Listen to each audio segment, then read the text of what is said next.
Hello.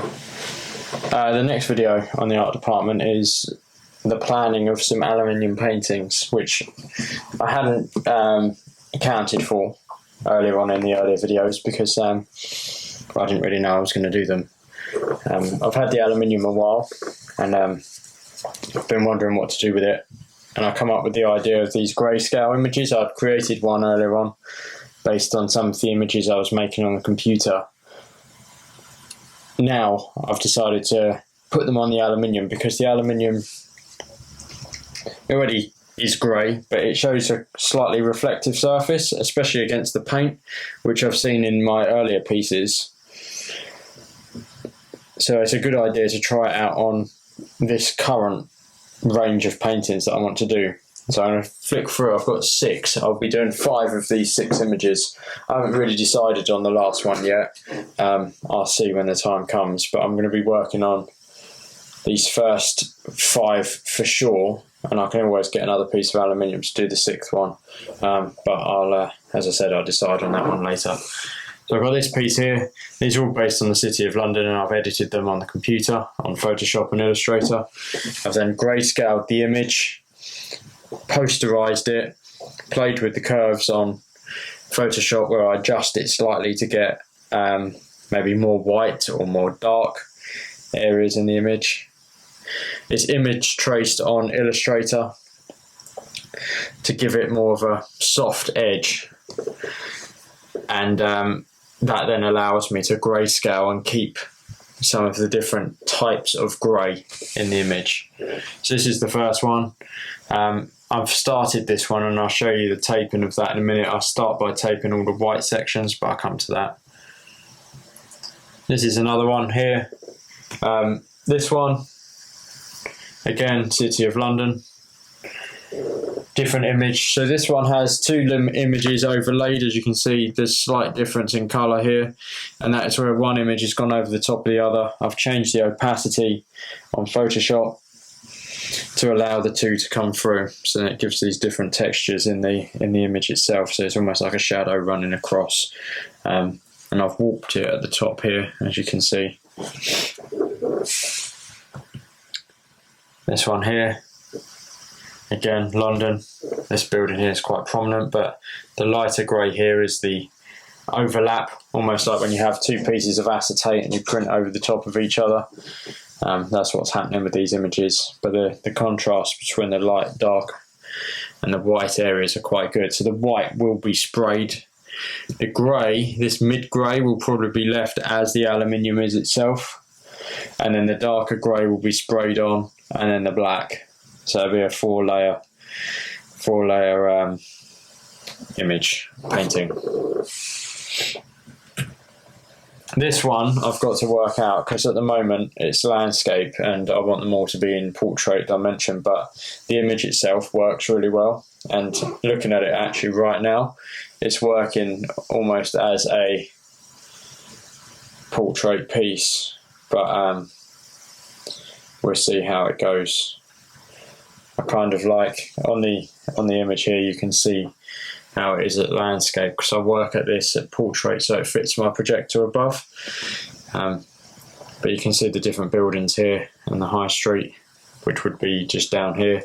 But I quite like almost this effect here. It's almost like a crane. I'm not sure, I can't remember exactly what that was there. I think it's another building coming in, but it's almost like a crane coming around here. This one's got an extra layer in, so I'll be working out which one will be the aluminium.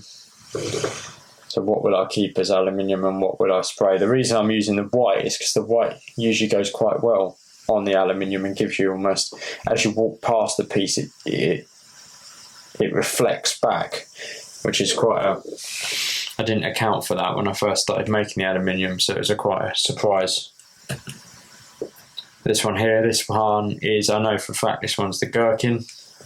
Looking up at the gherkin from the front view, and it's also got a mix of, I think it's along London Bridge, the building, and it's black and it warps in and out, and it's got these lines coming through here, which is I've had on previous paintings, and these nice curves coming in. So yeah, this is the last one that I'll probably make, and the one I haven't decided I'll show now is this one, which is turned for some reason. Let's turn that round. Yeah, I'm not so sure about this one. It's not got the level of detail that I'd like, but looking at it on here, it looks okay as well. So yeah, I might get the extra aluminium and do this one. So yeah. Now what I'll do, if I flick back to the first one, and I'll take this aluminium off. Now on this one, if I put the light on, and I cover the screen, you can see where I've started to tape certain elements of this piece. I'm going to be working on that today, and I'll show you as it goes through. The taping, this is just the small details at the moment, so everything that's going to be taped will be white. So everything that's not white will need to be taped up. That's all these sections here. So I'll be working on that today. I'm going to let that run through, and I'll speed up the video as it goes.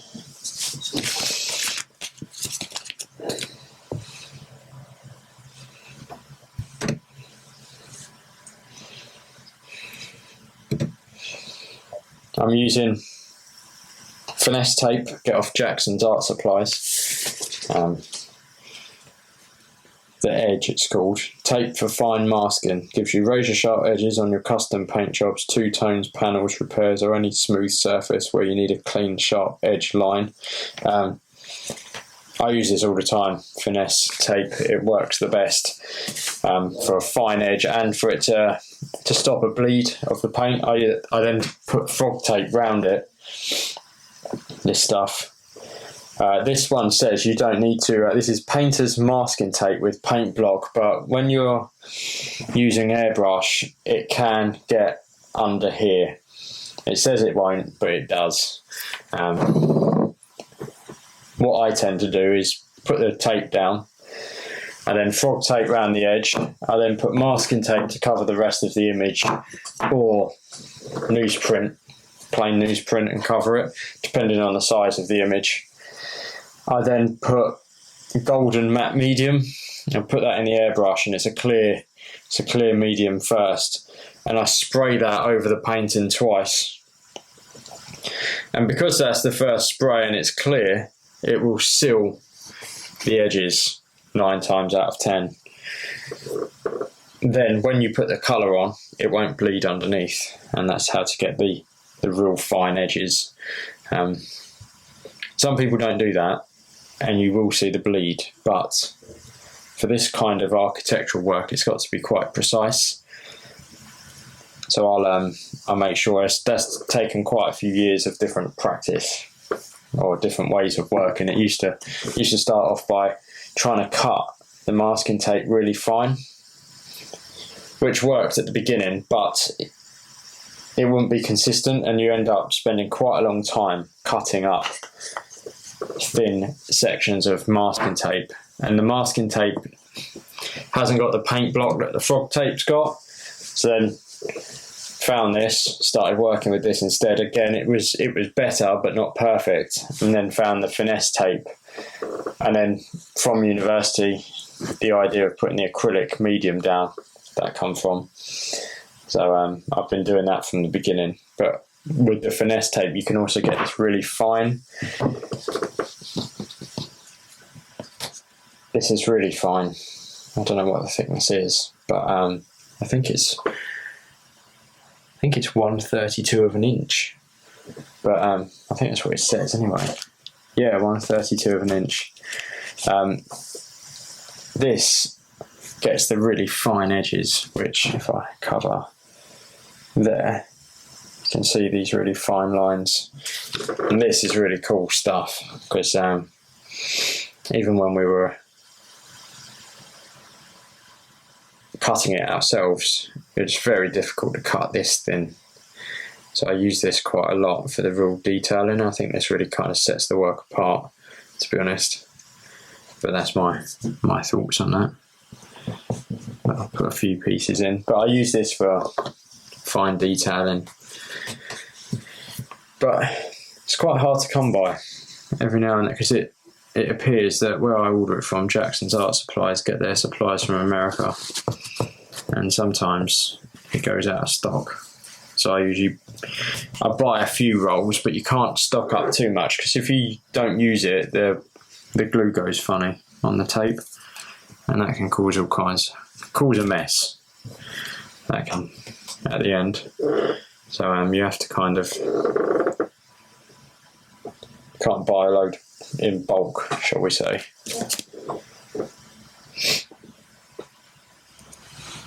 Now I did have some thicker tape, which I've put down there. So I'm using different thicknesses for each section, just to utilise the best. It's easier to work with the thicker tape, but it doesn't always work for each section.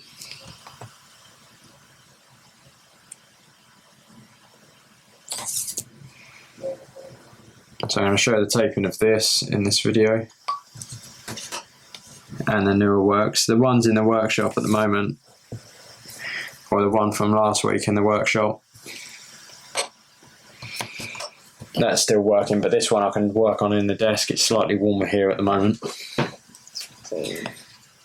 because the workshop's got quite cold. So I work on these until the weather heats up a bit more, and then I'll go back to that. And the idea is I can then spray everything together. I like to, if I can, spray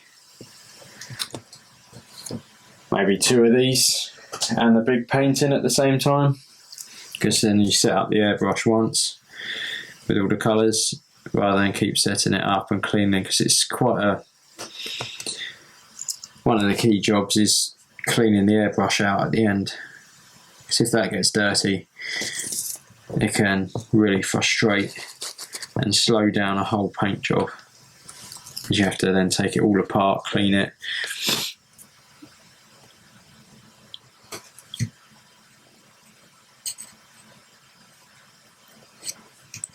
And sometimes it'll leave bubbles on the image, or a thick bit of paint, and you can't really sand it off here because this has got a smooth finish already. So this aluminium comes from Jackson's Art Supplies, and they say that it's got a paint barrier on one side which allows adhesive, so not glue-like, but it allows for pen,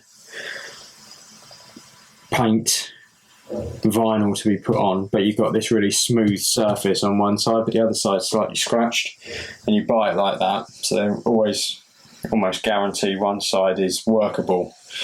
But if you get it wrong, you can't really sand it off here, otherwise you lose that smooth surface. And so I've got to be careful when I'm spraying. I can always do another spray over the top, but what you don't want to do is waste your time and end up taping everything twice. That's quite detrimental. You've got to be careful with the curves as well, because if you pull the tape too much, it'll lift up. And if it's left on here too long, it leaves a residue, which I've got this rubber here, and this gets off the glue. This works really well actually, and you just rub it off and it takes the glue residue away with it. Got to make sure you keep it clean. I've got a few of these, but I use this on the canvas and the aluminium each time. So it's good. It's a good thing.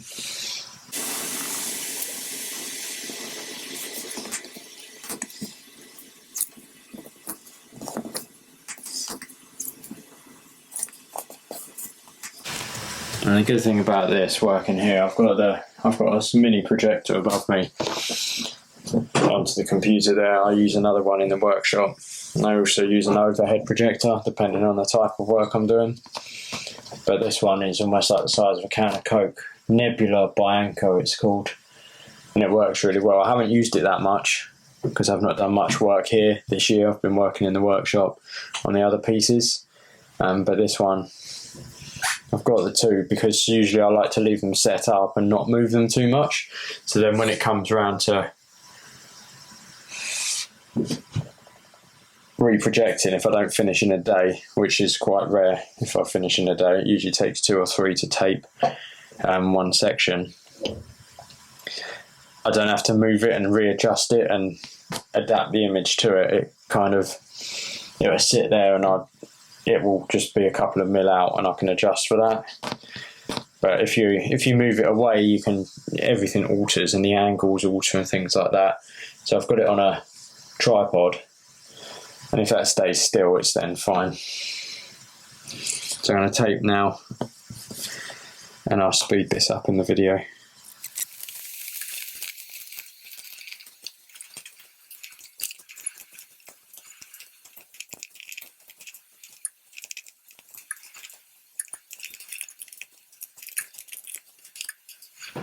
Right, now that it appears all taped up, the next stage is putting the green tape around. So if I turn off the projector for a moment.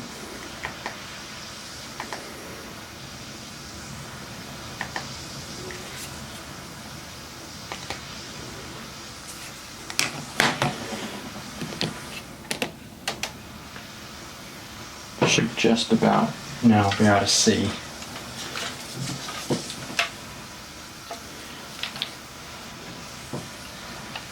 where I want to tape this. I'll get this light across a bit better.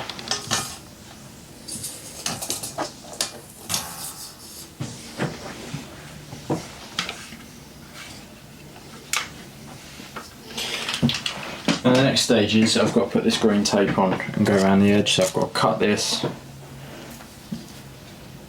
to fit all the small gaps. So I'll be putting the projector back on, but I know for a fact that one there is an isolated piece. This is isolated. So I do those first, all these are isolated, so I'll go around them. But this is a bit more complicated in here. So I have to work out, I know that this is white in here, that's the outer edge.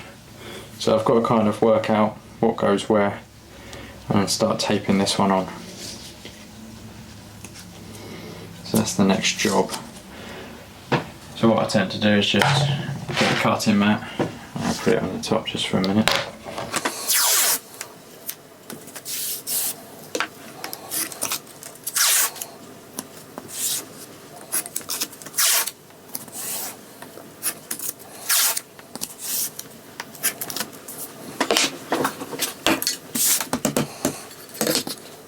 I'm just going to trim these down, get 3 or 4 per run. It allows me to bend it slightly.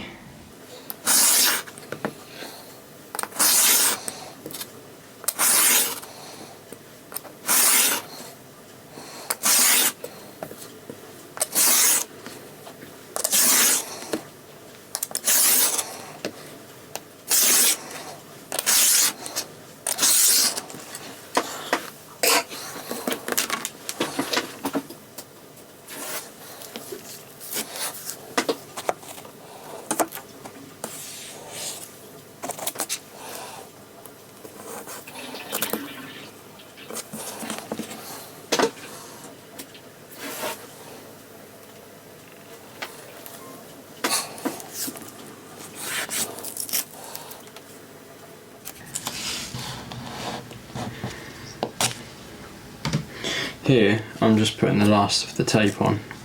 So this is just masking tape now, so then it'll be ready for spraying. Sometimes I'll put paper down, but it's quite straightforward just putting the tape on when it's small like this.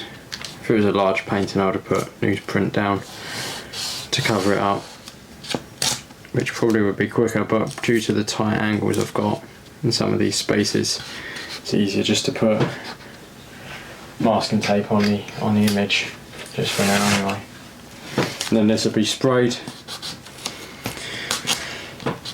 take it off, and then start the process again. This one, as I said earlier on, will be white.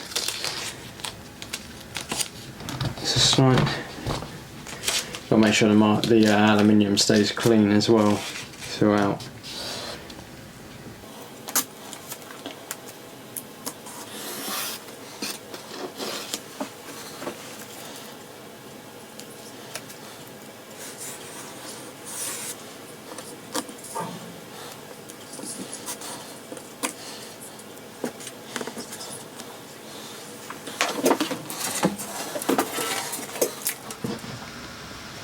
What I'm going to do now is just check that it still lines up and I've covered everything, so I'll miss little bits just in case.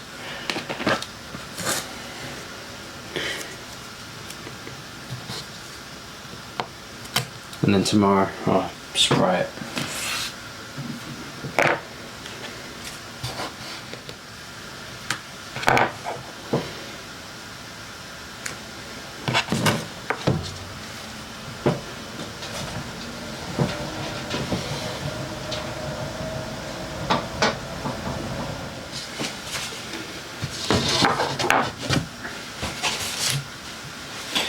This will be the next one. Got to tape up all the white again. I won't be doing that today, but probably the next video, or the video after. I'm going to spray first before I tape up this one. So I'll be working on a few at the same time. In fact, I'll probably do all of them white first, get one layer on them, and then build up from there. And then I know I've got consistency with the colour as this is going to work as a set. So yeah, till next time, thank you.